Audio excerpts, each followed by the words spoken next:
So I've been hearing a lot of support for gay marriage over these recent days, and they even had a gay pride day here in Columbus, Indiana. And people say, why don't more people support gay marriage? Well, why don't more people support bestiality and child molestation? And even incest, right? Because it's all love. Let me think here. This is going to be a real shocker to you guys.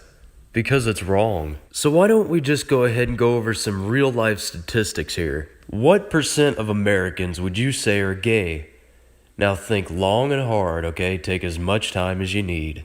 You may have said maybe 10%, 25%, maybe 30 maximum, right?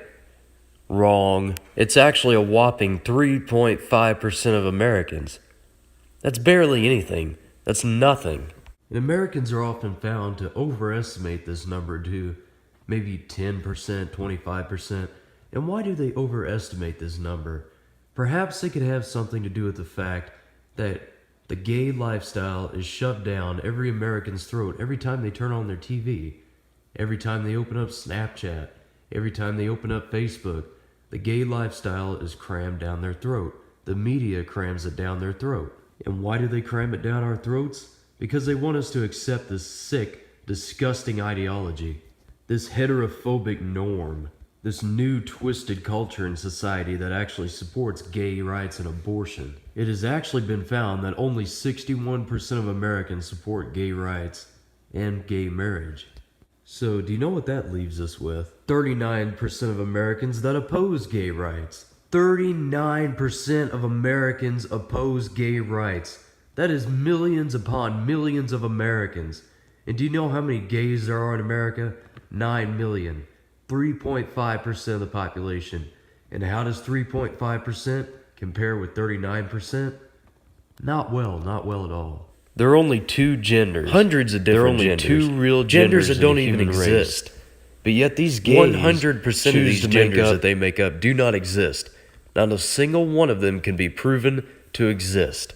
If you possess the male genitalia known as the penis, you are a man. If you possess the female genitalia known as a vagina, you are a woman. There is nothing in between. There is nothing on the side.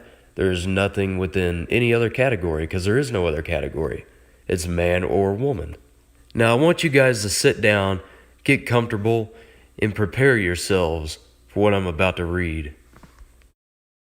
Genderqueer, also known as non-binary, is a catch-all category for gender identities that are not exclusively masculine or feminine, identities which are outside the gender binary and cis-normativity. Genderqueer people may express a combination of masculinity and femininity, or neither in their gender expression. Now, you just heard that mind-numbing cesspool of retardation. Essentially what they're saying is one day, I can be a girl, and then the next day, I can be a man. Then the next day I can be half girl and half man. And then the next day I can be 2.5 men. It's essentially an excuse to pretend to be something that you're not. And furthermore, I'd like to add that acting like you are another gender apart from what you really are is tantamount to acting as if you're black when you're really white, or acting as if you're white when you're really black, or acting as if you're Asian when you're really white, and so forth. As if a donkey is acting like it's a mule and actually has horse blood in him. It makes no sense. And now I'd like to give a thorough examination of the derogatory term that the LGBT community actually uses to describe heterosexuals who still have the same genitalia and the same identity that they were born with. Cisgender, pronounced cisgender, refers to anybody who identifies with the same biological gender that they were born with. Tentatively, then it could be seen as the opposite of transgender.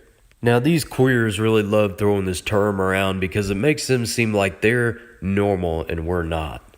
They try to turn the tide and act like being normal is disgusting and wrong. And the term homophobism is used to describe people that disagree with gays and people such as myself that despise the gay lifestyle. They added the suffix phobia to homo to make it sound as though we're scared of them for some unknown reason. We're not scared of you. We just want you to slither back into that little closet. My final word would be that heterosexuals belong in the closet as well as gays, queers, fags. They all belong in the closet. We all do. Because what we do in the bedroom is nobody else's business, and it should honestly be illegal to share what we do.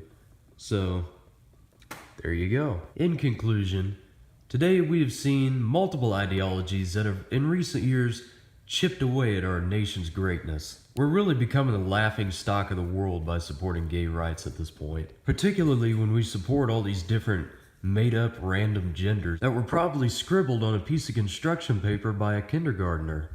Anyway, thank you so much for watching, everyone, and remember to tune in next time when I steal my outro from Ian Carter.